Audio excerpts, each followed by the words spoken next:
ក្នុងនាមជាកងទ័ពយើងមិនចង់ទេការបង្ហូរឈាម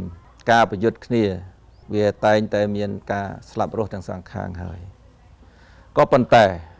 យើងជាយោធាយើងមានតបកិច្ចការពារបនភាពទឹកដីអញ្ចឹងយើងមិនអនុញ្ញាតឲ្យបរទេសណាឈ្លានពានរំលោភទឹកដីយើងបានទេអញ្ចឹងបើគេឈ្លានពានយើងត្រូវតែការពារ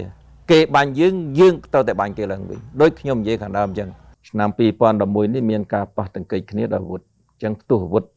12យប់13ថ្ងៃនៅក្នុងតំបន់ប្រាសាទតំបន់នេះ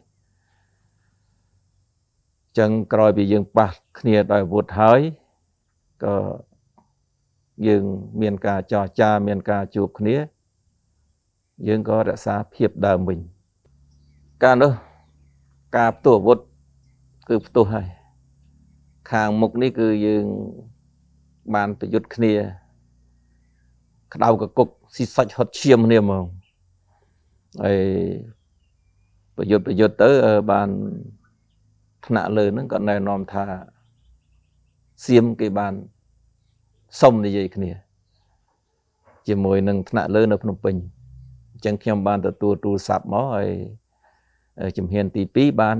ថ្នាក់លើឲ្យខ្ញុំព្យាយាមជួបគ្នា